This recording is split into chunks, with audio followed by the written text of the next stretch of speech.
Welcome back to my channel. In this episode, I will go over the 2023 Long Beach Half Marathon as part of my tune-up for the California International Marathon in December. It's Friday the 13th, which means 2 days away from the Long Beach Half Marathon. And for my last run, we're going to do 3 miles easy. Don't forget, I had just ran the Manhattan Beach 10K several days earlier, so I'm recovering while shaking out my legs at the same time. I'll leave a link to that vlog below. That's right, just going to keep everything nice and easy this morning. Just an easy 3 mile run because I don't want to waste my energy 2 days before the half. Okay, 3 miles down at 9:20 average pace. So feeling pretty good there. It's a little warm, but that's okay because it's going to be warm on Sunday, so it's good heat training. Now, off to my favorite thing to do during race weekend, which is to carb load. That's right, we're going to do our carbo loading here at the Haven City Market, which is a food hall. There are plenty of stalls here, so lots of choices for carbo loading here. So many choices, and this was going to be hard to decide. Eventually, I went with ramen because of the amount of sodium and carbs all in that bowl.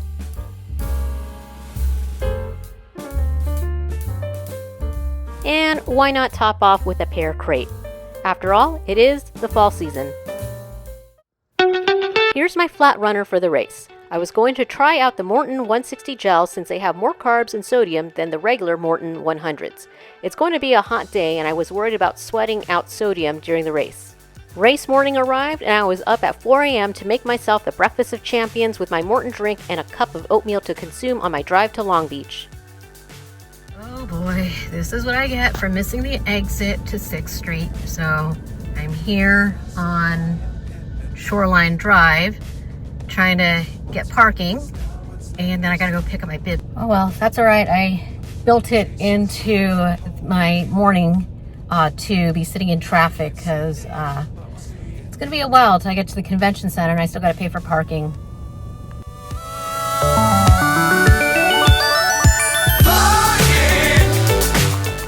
All right, officially good morning. It is the Long Beach Half Marathon day and I finally made it to the parking lot. Well, that was almost a disaster, but it's all right. It's about 6:10. I have an hour and 20 minutes to go get my bib, warm up, checking my gear. So let's get to it. And looks like we made it. Gonna go to the prepaid bib pickup somewhere over here. Fly forever if you keep it tight. Love the world, but keep the sky on your mind.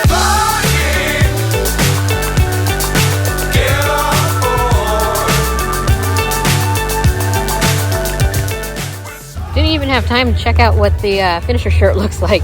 Oh well, that's all right. Never wear my finisher shirt anyways before a race. It's a superstition that I have. I feel like it's bad luck. Sounds like the marathoners just started. It feels so weird not to be starting with them because usually I would have ran the marathon, but the point is we're going to do a half marathon workout as a build up to CIM.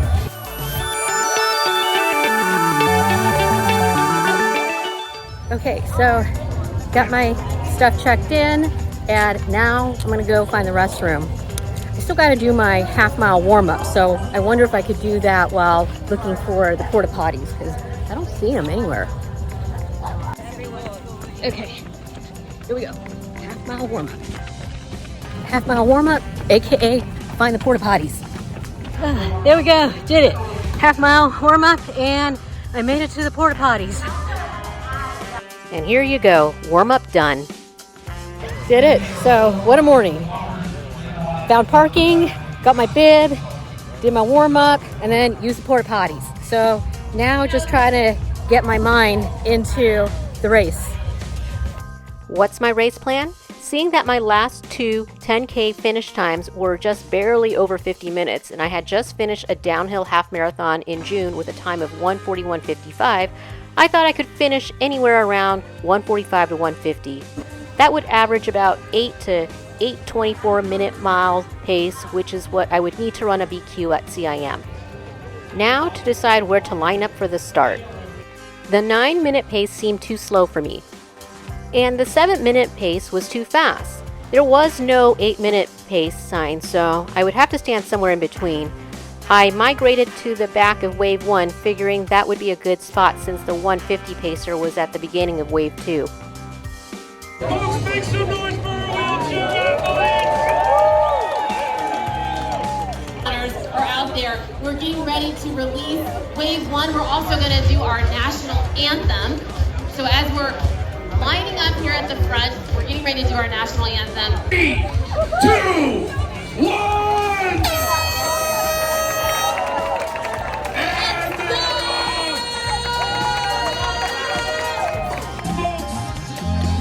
A sea of half marathoners here in Long Beach. 3.1 miles awaits you. Enjoy yourself. So I thought I could maintain an average of an 8-minute to 8:10 pace, but maybe it was too ambitious for this course with the hot and sunny conditions. I tried keeping the first 4 miles around 8:15, but after the heat, sun, rolling hills got to me, so I stopped looking at my watch for the time, though I did look at the distance so I knew when to take in nutrition. Starting at mile 6, I ended up walking through the water stations for about 20 seconds. This was to ensure that I could actually get all the electrolytes and water down because for some reason it was hard to. There were water stations at every even mile. I don't feel like it took a significant amount of time off because I was able to catch up with the people who I'd been running around with, except for the girl with the pigtails who smoked me at the finish. I knew the hill at mile 11 was going to be hard. I didn't walk it, but I took it easy, so hence that split was the slowest. At least I was able to make it up. Furthermore, the last 2 miles were downhill, so I booked it in the end. The 150 pacer was behind me in the last 0.3 miles, so that's when I turned on all gears. I already knew I wasn't going to make my goal time, and no way I was going to let the 150 pacer, who was in the start wave behind me, to pass. So many runners coming to the finish line, including our snails, Ace, Pacers,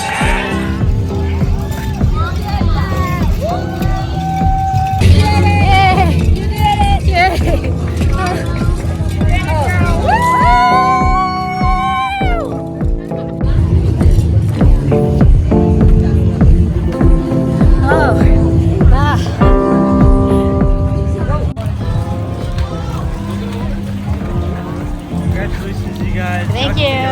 Water. Yes. Coconut water. Coconut water. Coconut water.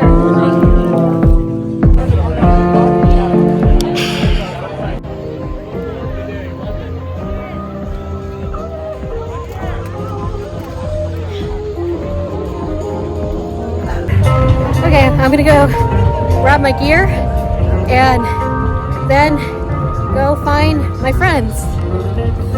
But first, let me stop off and get a free massage. The rolling hills from going up and down the bridges and on and off ramps did a number on my calves and low back. In case you were wondering what the half marathon course looked like, it started at the convention center, passed by the Queen Mary, and half the course was along the beach path. Everyone I knew had said that the distances felt off, and I was surprised by how over I was from 13.1 miles according to my watch. I didn't feel like I was weaving in and out and thought I had ran the tangents well, but I guess not. Here's my official time of 1:52:32. If you went off my watch, then I average 8:26 minutes per mile. If you go off my official time, then I average 8:35. Even when I analyzed the data a little over the 13.1 mile mark, I was still over my goal of 150. Maybe it wasn't my day that day. Had I set a goal pace of an 8:24 like I should have for a BQ, I would have started off slower and had more energy to deal with the heat in the end. I guess I needed to revise my race plan. 1:52:32, so I didn't meet my goal. I was really hoping to end somewhere between 145 and 150.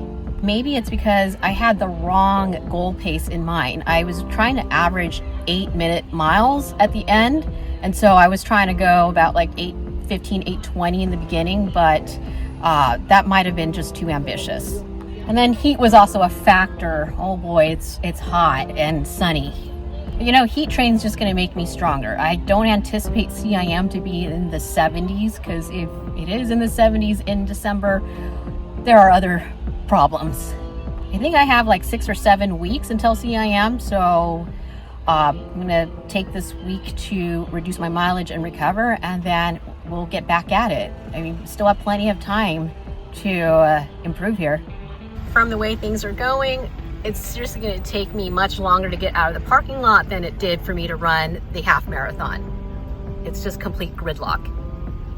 Overall, it was a good steady state workout. I think I'll keep Long Beach Half Marathon in the rotation as a good tune-up for the fall winter marathons.